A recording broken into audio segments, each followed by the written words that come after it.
This next question comes from Brandon. He asked, what PKA episode are you, PKA, I don't know why I said A, kind of weird there. What PKA episode are you most proud of? Also, who is your dream guest? That's kind of two questions. You're going to get away with that one, Brandon Ipone, via Twitter. The PKA episode I am most proud of. I don't know. There's a couple different ways to go about it, because I could be proud of the entertainment value that was given to the viewers.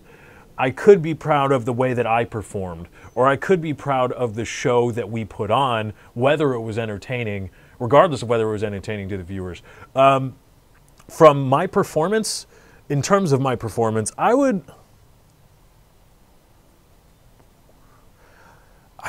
man, you know, it's hard to remember 4-hour shows. It really is, surprisingly, right? They're 2.5 to 4 hours. It's probably been one of the more recent ones, PKA, because when I started out, I was still very wary of Woody and Kyle and Wings, because these are YouTube heavyweights, and here I am, a guy at the time, I had, I think, 70,000 subscribers, something like that. I was nowhere near as much of a marquee name as those guys are. Everybody knows FPS Kyle, Woody's Gamer Tag, Wings of Redemption, and I was timid around them. The Death to America thing, I was really proud, honestly, of. That was really a step outside my comfort zone at the time, in terms of what I was willing to say and how candid I was willing to be and how far I would be willing to go with a joke in front of people that I have idolized in the YouTube business for so long. But I guess that runs contrary to what I said was probably one of my proudest moments. But in terms of a single moment, I think the Death to America, what started the racist lefty meme, I think I was pretty proud of that. But in terms of overall performance on my part, I gotta say probably the Mercadurka episode where he drunkenly berated me, which is fun. Again, no problems with Mercadurka. I've been that drunk and belligerent, and I'm sure many other people have, and I completely understand where he was at. Well, I don't understand where he was at, because it was probably all over the damn place, but I get that frame of mind. But I was proud of, oh, geez, this is going to sound so conceited. I just got roped into sounding conceited. Damn it. Damn you, Brandon. Pass, right, I guess. No, people on the internet don't care whether I was given a pass. You don't care what they think. I would say I was proud of my professionalism. God damn it. It almost hurts to sound this conceited. I was proud of the professionalism that I displayed in trying to continue on with the show and continue on talking about things and discussing things, despite just somebody just being just absolute id, just all over his microphone. So I was proud of that. Again, nothing against Mercadurka. He's a really cool dude, and I would love to have him on PKA again and have him on regularly, semi-regularly on PKA, because I think he's an awesome guest.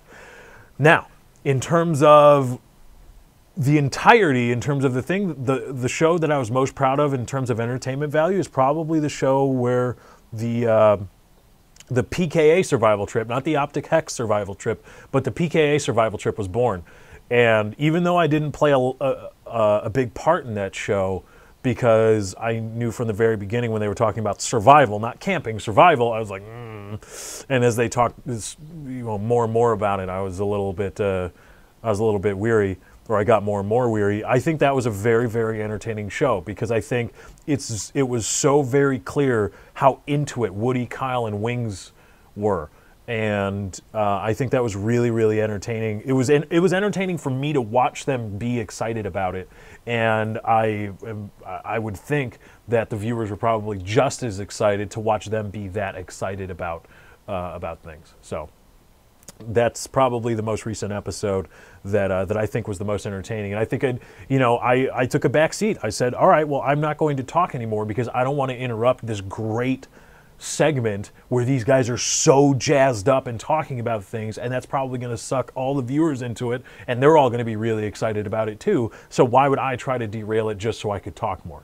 So that was something that I'm really proud of that episode. I think it was very entertaining. Also, one segment that just popped into my head that I thought was probably a little bit underrated. I think my cigar is about to go out. Un segundo. A very underrated segment, I would think, is when we're attempting to prank call tranny hookers. As I forget when it was. I forget the episode. We were trying to prank call tranny hookers, and we got one. First of all, the one that wanted $2,000, that's gold. That's gold. You just can't you can't make that stuff up. I was really proud of that, but also the one where we turned it into an interview. We stopped trying to prank this woman. I guess they identify as a woman, so I'm calling them a woman. We stopped trying to prank this woman, and it just turned into kind of an interview. And it was sad, but I think it offered a lot of people, myself, fuck the viewers, right? I got a view into a life that I will never experience, and I've only seen other people talk about, but then somebody else on the other side of that life says, no, this is how it really is for me. I think that was a really, really interesting segment. And I think it's underrated. There weren't laughs. We started out yucking it up, and then it just kind of turned into, oh man, this is a sad thing that's going on.